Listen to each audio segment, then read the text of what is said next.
présentation, et on fait confiance, moi, pour l'avoir déjà exprimé, je sais que c'est le cas.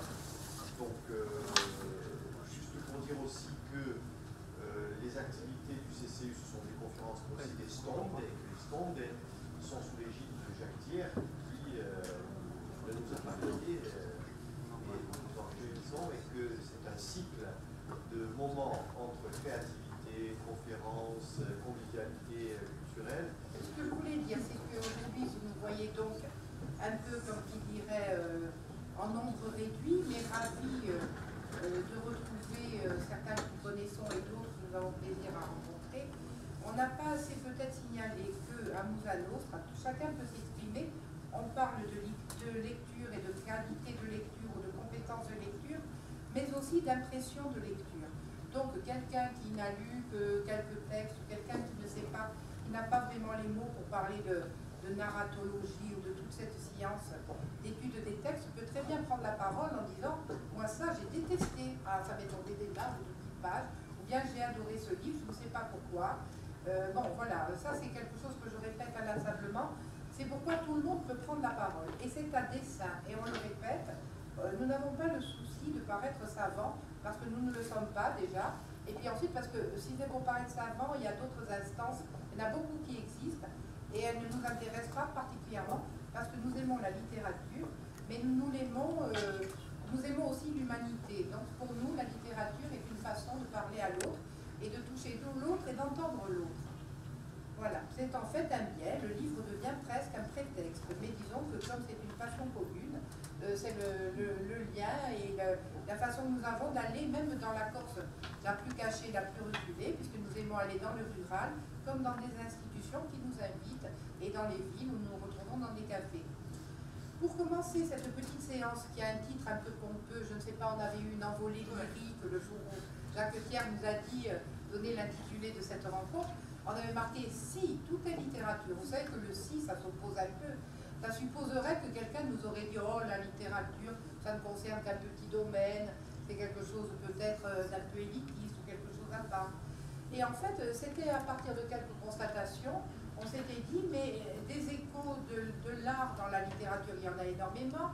La littérature va influencer d'autres domaines de la connaissance, mais ça se voit, ça se rencontre très souvent. Donc c'est pourquoi on va vous expliquer un petit peu ce qui serait l'axe aujourd'hui, c'est de se dire, quand on ouvre un livre, quel qu'il soit, on ouvre une fenêtre. Là, le hasard fait que j'ai un livre de Daniel Maximin, qui est un homme qui vit à Paris et qui est de la Voix de Gouffre, qui est un auteur connu, qui a eu le prix de l'Académie française, etc., qui écrit L'île et une nuit. Je l'ai parce que je dois le passer à mon ami Alain Franck, qui n'a pas encore lu. Mais moi, là, avec ce livre, j'ai ouvert une fenêtre. J'ai découvert autre chose. Et il se trouve que souvent, lorsque j'ouvre un livre et que je lis, que ce soit Murakami, le japonais, que ce soit Balzac, tiens, quelque chose de classique, 19e français, eh bien, dedans, j'ouvre encore des fenêtres. Et je vois qu'il y a toujours des fenêtres. Fenêtres vers la musique, fenêtres vers le cinéma, fenêtres vers la peinture. Et je me dis que finalement, il y a des échos, il faut savoir les voir, il faut aimer s'amuser à déceler l'intertextualité, ou alors tout ce qu'on va rencontrer.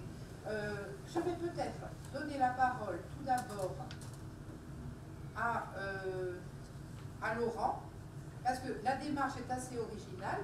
Laurent montre combien la philosophie, par exemple, s'est intéressée à la littérature, et combien un texte littéraire qui paraît anodin, qui est très plaisant d'ailleurs, et que je vous invite à lire, si vous n'avez pas déjà lu, peut donner lieu à des interrogations de type presque métaphysique.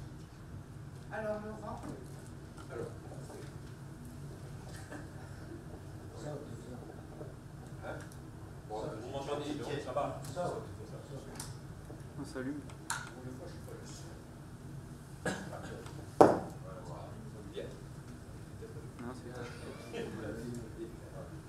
D'accord, bien. Tout d'abord, petite parenthèse, mon émotion de me trouver ici, dans ce spazio Natal Lucian, que j'ai bien connu à votre âge, je dirais, en fac à Nice. Un homme vraiment très particulier, un patriote, un fou de la Corse, qui a été même très loin dans les actes, très très loin, le plus loin possible, je dirais, et un musicien hors pair, je dirais, pour la bonne raison qu'il n'y avait pas de mystère, il n'y avait pas de choses laissées de côté quand il s'agissait de la Corse. Alors voilà ce que je voulais dire, c'est mon émotion, ça me fait vraiment quelque chose de... N'est-ce pas, chez lui, voilà. Et donc, Marie-France m'a demandé de parler de Bartleby de Melville. Vous avez le livre? Oui, je l'ai. On voit, c'est un petit livre tout fin. Là, il y a un appareil critique. Non, mais il y a autre chose aussi, il y a d'autres nouvelles. Il y a d'autres nouvelles. C'est un petit texte fin. Bartleby d'Herman Melville, qu'on connaît surtout pour Moby Dick et pour d'autres œuvres. Ouais. Et donc, si tout est littérature, je me demandais, je dis à Marie-France, et puis je reviens, j'ai dit, je vais parler de quelque chose. Et finalement, quand on veut dire que quelqu'un est un écrivain, que quelqu'un est un littéraire, on dit que c'est un artiste. Donc je crois que le passage se fait tout à fait naturellement, c'est bien d'art qu'il s'agit. Alors de quoi s'agit-il ici? Melville vient de terminer Moby Dick 1851 et il publie un petit livre, 45 pages, en réalité c'est 45 pages, intitulé Bartleby. Nous sommes dans Wall Street, 1853, et il y a un avoué qui vient de grossir, il a vu son étude grossir, il a acheté une étude, et il est obligé d'embaucher. Et se présente à lui un individu un peu bizarre, il le voit tout de suite, il le repère et il dit « Questo ». Et donc le bonhomme vient. Il travaille jour et nuit, il avale, son travail est un travail de copiste. Il faut qu'il copie des actes, copie, il n'arrête pas.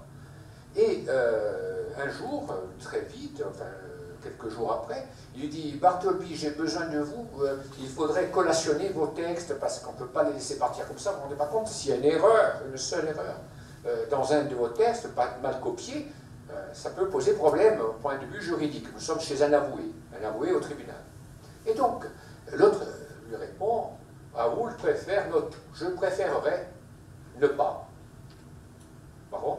Oui, je préférerais ne pas. Bien. Non, attendez, c'est justement le problème. Comment l'interpréter? L'avoué est interloqué. Il dit, bon, il le laisse passer parce qu'il le trouve un peu sympathique. Il lui dit, bah, s'il me dit ça, c'est qu'il n'est pas tout à fait normal, pour la bonne raison qu'avec ça, je le licencie. Alors, il laisse passer quelques jours, et le terme quelques jours est important, il laisse passer quelques jours, il dit, Bartleby, il y a une course à faire en ville, vous devez porter ça à un avoué, ça y est, c'est prêt, le document est là, le dossier est prêt. L'autre lui fait la même réponse, identique. Bon. Il dit, alors écoutez, ça suffit maintenant, vous foutez de moi, quoi. Non, non, et il ne parle pas. L'autre refuse de parler. Bartleby refuse de parler. L'avoué, quelques jours après, lui demande, il laisse passer quelques jours, il laisse laisser un peu la tension pour lui, selon lui, parce que l'autre est calme, hein, il est très bien. Et il lui dit, Bartleby, voilà, maintenant il faut que vous fassiez cette copie. Il y a cette copie à faire, c'est un dossier, c'est important. Bartleby, très respectueusement, lui dit, Raoul préfère note. Et voilà, le livre, il est là. Que signifie cette formule? Qu'est-ce qu'elle veut dire?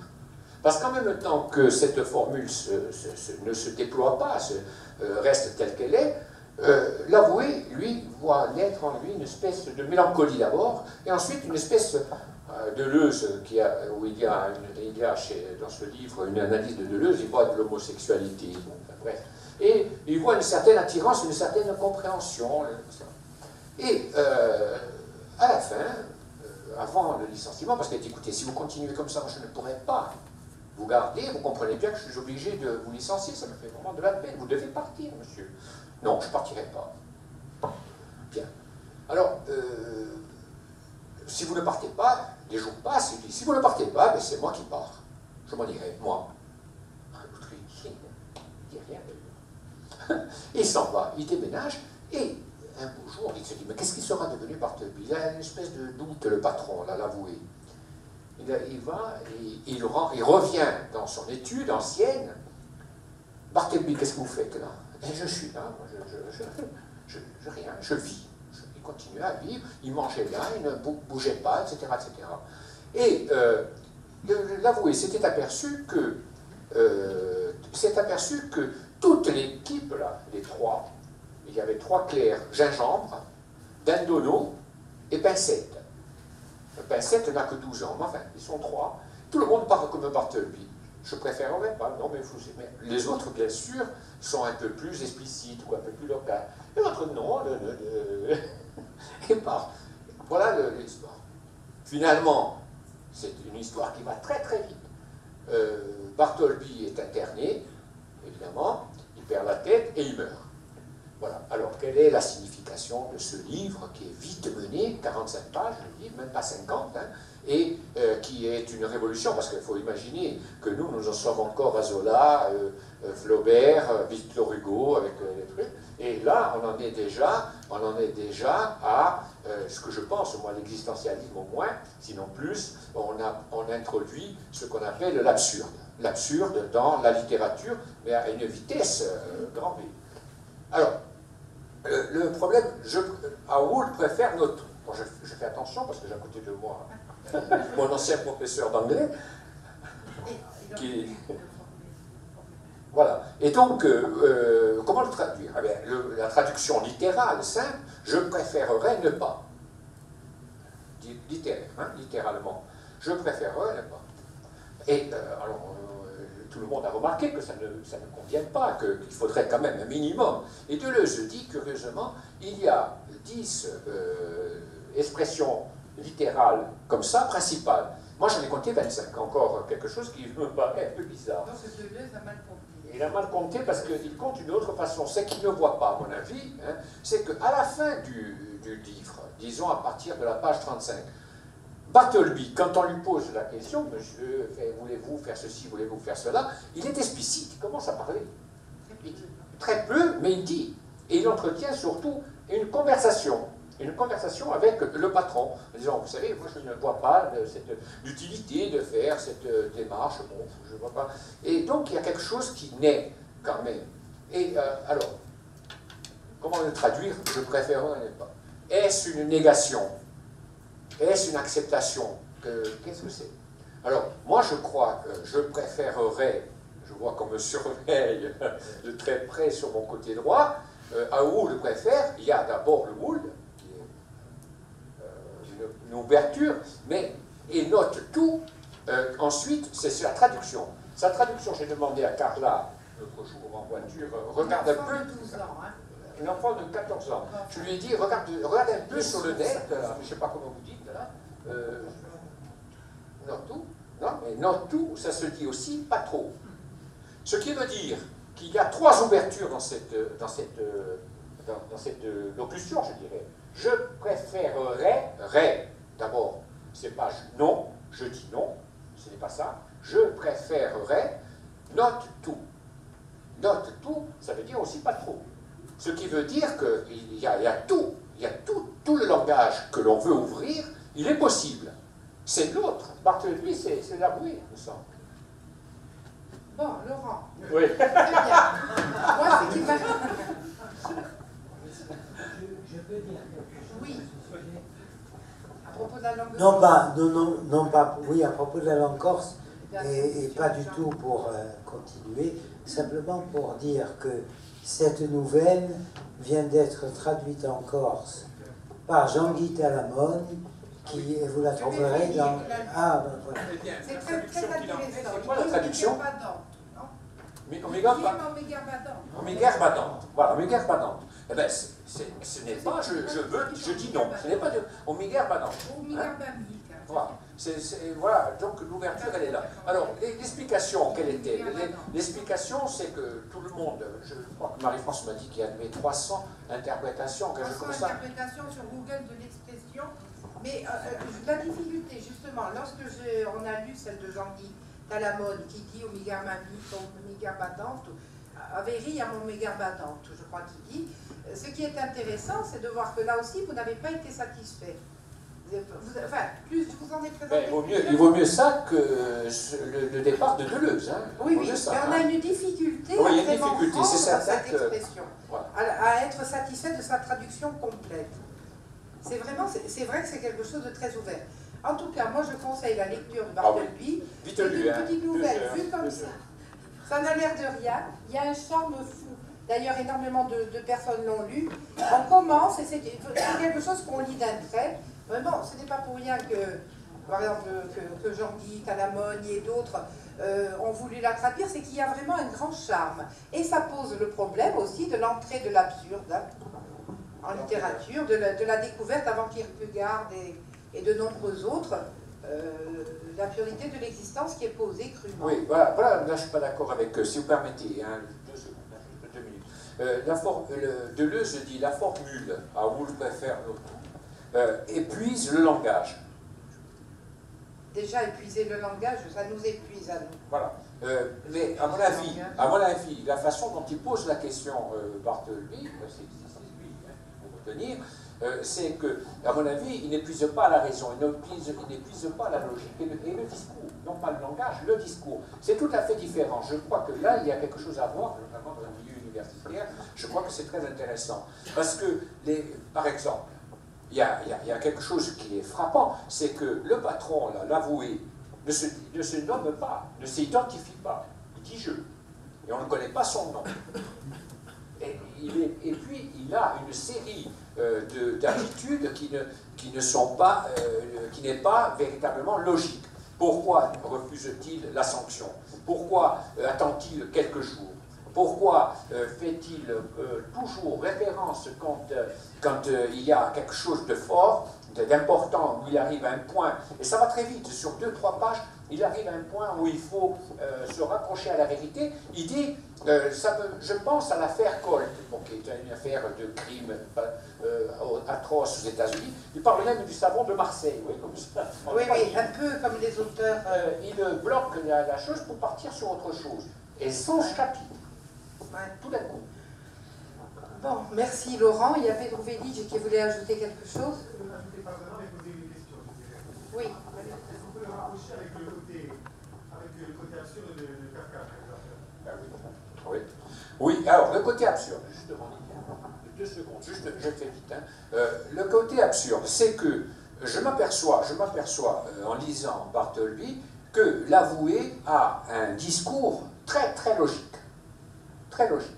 Et qu'il décrit parfaitement, mais parfaitement, il décrit le travail d'un avoué, jusqu'à employer des mots, je dirais, du monde judiciaire. Ça, c'est normal. C'est réaliste. Non, mais attendez, mais il a été marin, il n'a pas encore douanier, parce que moi je pensais que Bartleby avait été composé après qu'il ait effectué, après qu'il ait travaillé 19 ans dans la douane. J'ai dit ça, c'est du droit. Mais ça rejoint Kafka. Kafka, dans le procès, il y a tout un passage curieux sur les greffes. Or, le passage qui est décrit par Kafka sur les greffes est exactement le greffe français jusqu'à la numérisation il y a 10 ans. Exactement la formation, exactement la structure, exactement la mission. Alors comment Kafka, qui c'est vrai, a fait 1 an, a travaillé 1 an dans les greffes, dans un greffe à Prague, comment peut-il avoir compris tout ça? Ou il a recopié chez quelqu'un, ou ce qui m'étonnerait, ou bien c'est venu. Et ça c'est important, c'est très important parce qu'il y a quelque chose d'irrationnel, de totalement irrationnel. Ça fait penser un peu à Zweig par moments aussi, Oui, avec le pas de nom pour le personnage qui parle, une façon de raconter. C'est très moderne, oui, c'est très moderne. Hein. C'est Et plus que moderne, c'est contemporain chaque fois, à chaque période c'est contemporain. Merci Laurent. On va donner la parole à Bénédicte, qui va nous présenter quelque chose de tout à fait différent, encore des liens, des ponts. Hein.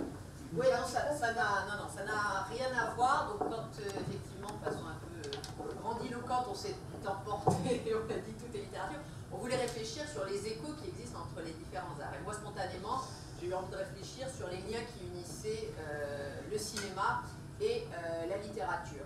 Alors il y a certains, parce que tous les ans, il y a de nombreux films adaptés de romans qui sortent, hein, tous les ans, et moi j'ai préféré m'intéresser à David Fincher, parce que Gone Girl est sorti juste à la fin de l'année, et parce qu'il a réalisé 10 films, et que sur ces 10 films, j'ai découvert aussi, je ne pense pas qu'il y en avait autant, il y en a 6 qui sont adaptés de romans. Alors, ça va peut-être être un peu compliqué, normalement ça fait plus ou moins partie de votre culture, structure, mais pas nécessairement. Donc bon, si jamais je résumerai un peu chaque œuvre. Donc sur ces 10 films, il y a Fight Club, il y a Zodiac, il y a L'étrange histoire de Benjamin Button, adapté de Fitzgerald, il y a Millennium, ça vous en avez forcément entendu parler, de Stieg Larsson, il y a Gone Girl de Gillian Flynn, alors, et il y a enfin The Social Network, qui est un essai en fait sur la vie de Zuckerberg. Alors, si on pense à ces films, on s'aperçoit que c'est quand même extrêmement éclectique. Hein. Voilà, il y a la vie de Zuckerberg d'un côté, il y a l'histoire d'un tueur en série pour Zodiac qui a sévi dans les années 70 à San Francisco. Donc, ce sont des choses très différentes, en apparence du moins, parce que je pense que Fincher réfléchit, enfin finalement comme n'importe quel lecteur, nous lecteurs, on peut lire des livres très différents, mais au bout d'un moment, on va forcément s'intéresser ou retenir les livres qui résonnent en nous ou qui abordent des thématiques finalement qui nous sont chères. Et malgré donc l'éclectisme fou de ces films, j'ai cru déceler quand même des points communs et des thématiques qu'on retrouvait à peu près dans tout l'univers de Fincher, même dans les films qui ne sont pas adaptés de romans comme The Game ou Seven, ou Panic Room, un peu moins, bon, un peu moins intéressant.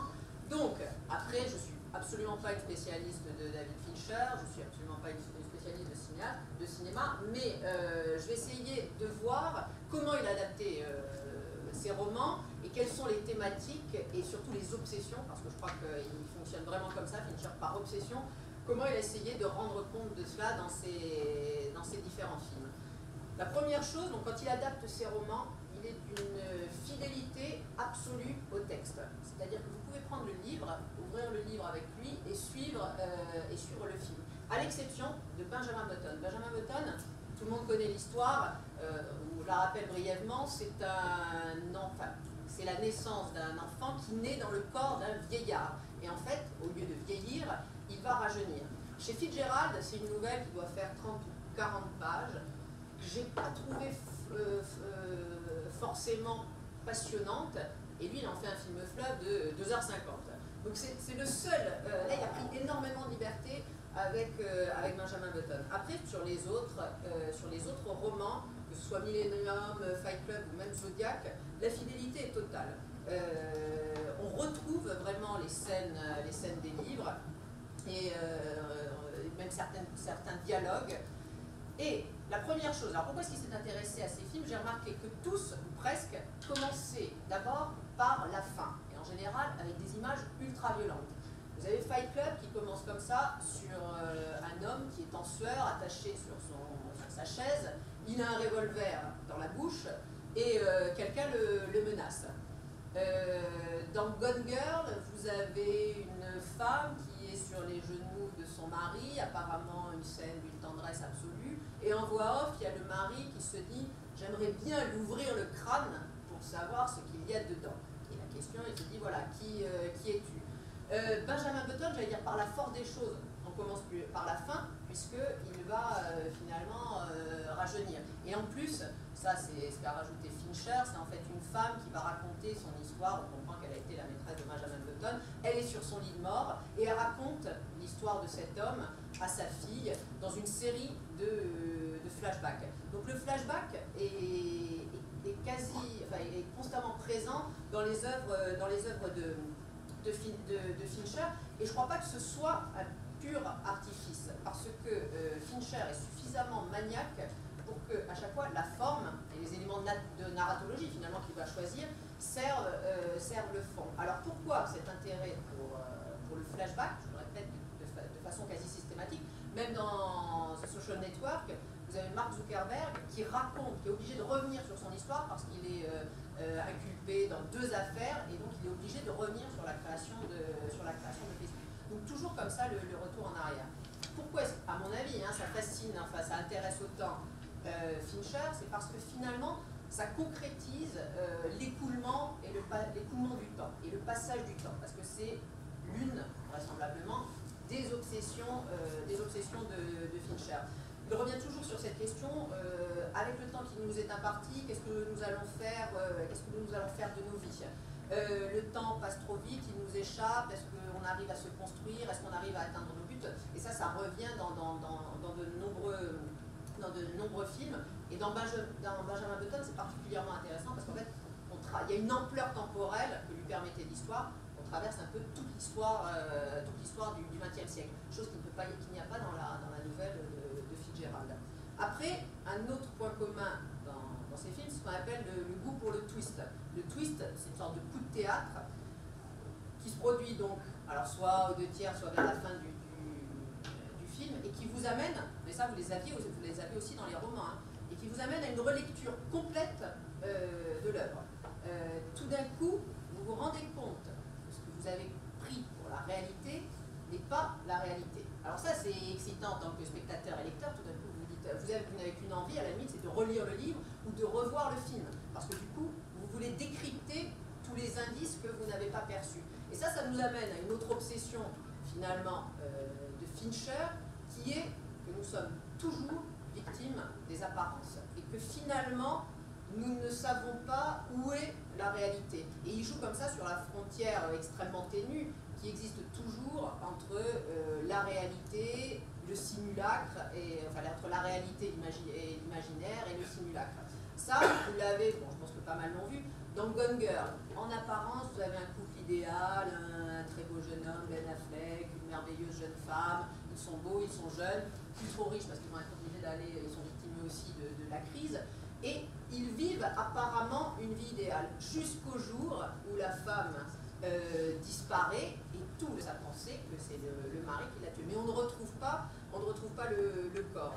Et ce qui est fascinant, et dans le roman, enfin un grand roman, hein, mais ce qui est fascinant dans le roman et dans le film, et ça Fincher l'a parfaitement compris, c'est que la femme, on découvre, alors je ne vous raconte pas si vous n'avez pas vu, mais la femme a toujours voulu que sa vie soit parfaite. Parce qu'en plus, enfant, lorsqu'elle était enfant, ses parents sont en littérature de jeunesse, et ils ont créé le double de leur fille, l'épatante Amy, et c'est le double parfait de leur fille. Là où leur fille échoue, l'épatante Amy, dans ses livres de jeunesse, va réussir. Et ça va entraîner la jeune femme dans une sorte de spirale un peu schizophrénique, et elle va vouloir que sa vie soit idéale. Et le jour où elle découvre que son mari la trompe, les garçons trouveront peut-être qu'il a une bonne excuse parce que c'est avec le top modèle Émilie, Rachel, voilà. Tout s'enraye, et finalement plus rien ne fonctionne comme elle l'avait imaginé. Donc ça, voilà, nous sommes constamment victimes des apparences. D'ailleurs, Gone Girl, le film s'appelle normalement Les Apparences, le livre s'appelle Les Apparences, et d'une certaine façon, tous les films de Fincher pourraient s'appeler Les Apparences. Dans Fight Club, c'est pareil.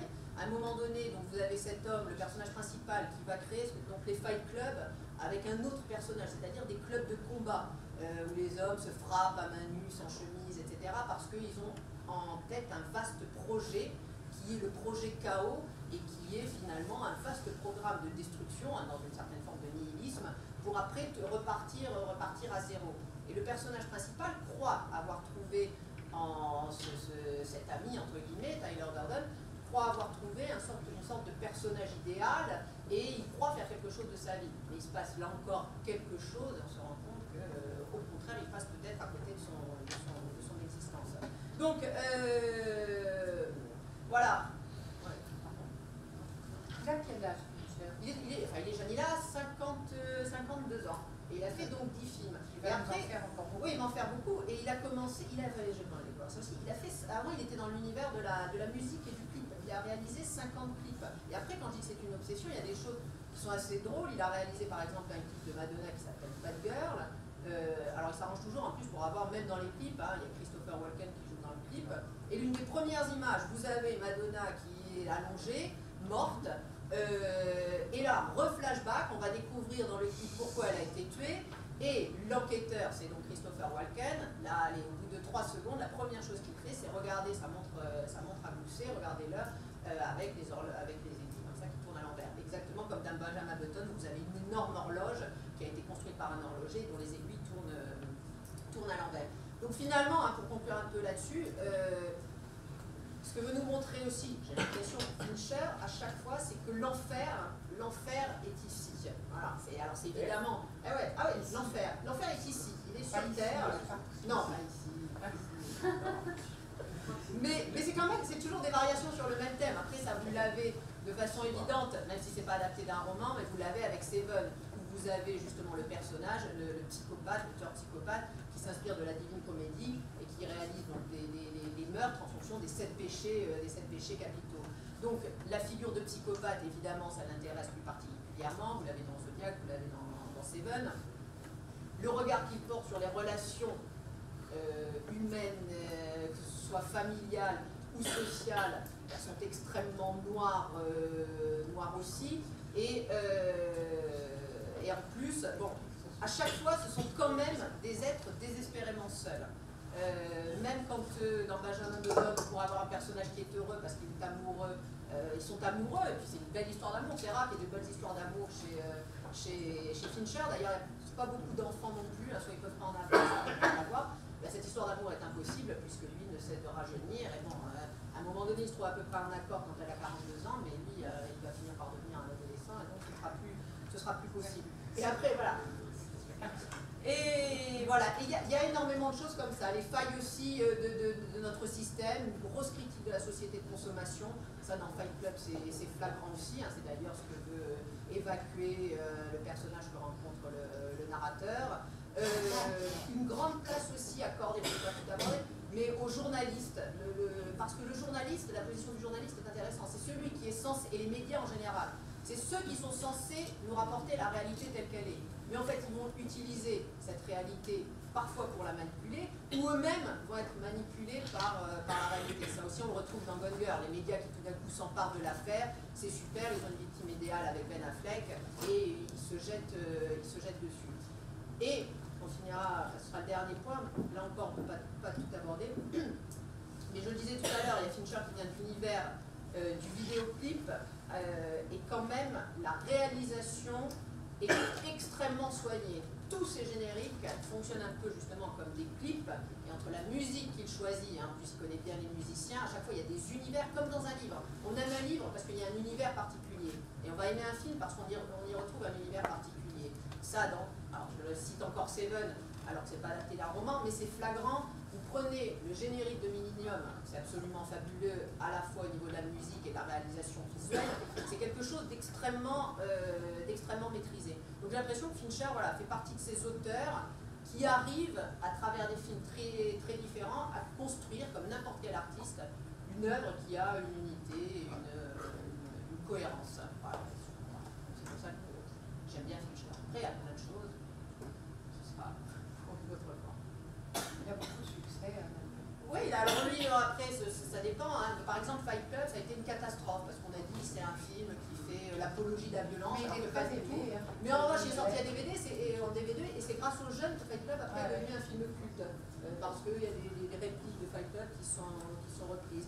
Gone Girl, ça marche bien. Et après, c'est toujours pareil, on a l'impression au départ que ça peut être des films très lisses, et au contraire, il faut aller au-delà du cliché. Il joue avec les clichés, c'est volontairement qu'il a choisi Ben Affleck qui peut ressembler à l'acteur le plus lisse du monde. Mais finalement, voilà, il faut. L'actrice, il aime beaucoup les héroïnes un peu hitchcockiennes, blondes, Kate Blanchett, Gwyneth Paltrow, etc. Mais là encore, il faut gratter et voir ce qu'il y a derrière. Après, quand il choisit des femmes un peu plus fortes, ce sont des écorchées vives. Hein. C'est la Lisbeth dans Millennium, une geek complètement torturée, malmenée par la vie. Voilà, comme, ah ouais, non, ça, là, il a expliqué le roman. Est-ce que les jeunes là qui êtes là pour regarder les films de Fincher, est-ce que ces titres que Bénédicte a évoqués, vous les connaissez? Quelques-uns?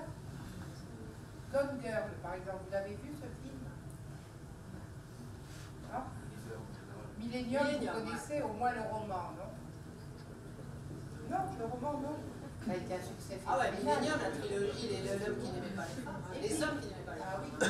Et puis le fait d'avoir choisi ces textes chez Fitzgerald, chez Palamucré, des auteurs très différents comme ça donne toujours, ça montre une curiosité intellectuelle. Ah ouais, je pense que Fincher, alors il est peut-être aussi très bien entouré, mais je pense que c'est vraiment un lecteur. Et il ne s'arrête pas, il choisit aussi bien des grands auteurs comme Fitzgerald, comme Gillian Flynn pour les apparences. C'est pas un grand roman, hein, ça ne marquera pas l'histoire de la littérature.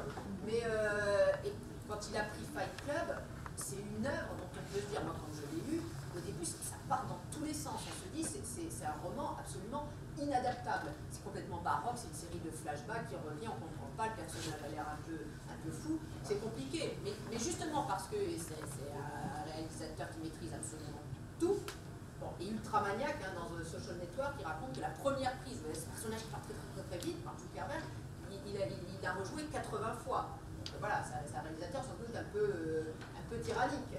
Mais voilà. Ouais. Je peux me permettre juste à propos de Fight Club. Non mais juste le premier approfondir.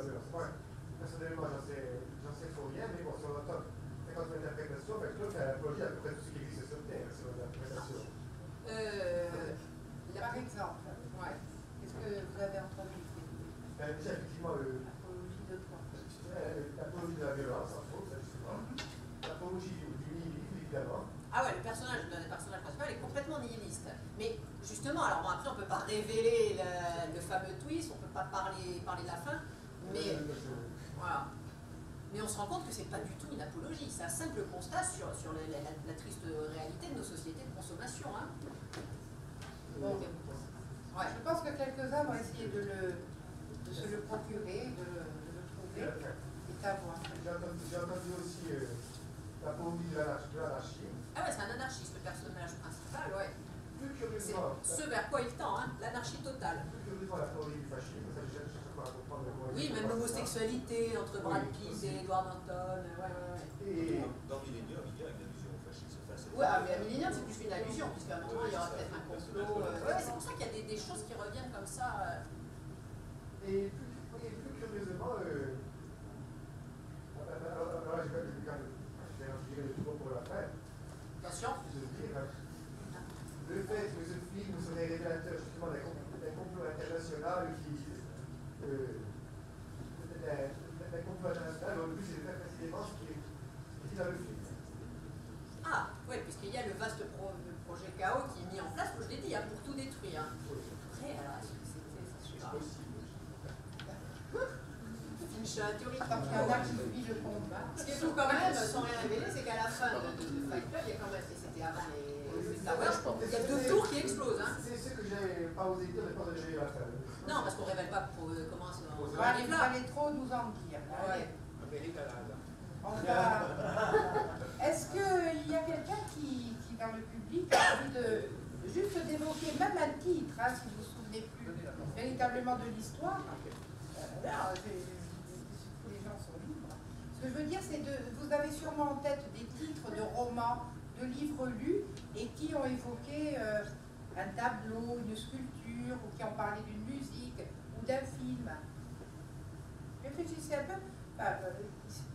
Ce matin, je réfléchissais avec quelques personnes et on discutait et on me disait, pensons à Marie Ferrand, avec à propos du peintre Montaigne, La princesse de Mantoue, un livre qui a eu beaucoup de succès, qui d'ailleurs est paru dans une édition de poche et qui justement naît oui c'est assez court, c'est vrai, naît de ce tableau. À partir de là, il y a tout un travail qui est fait.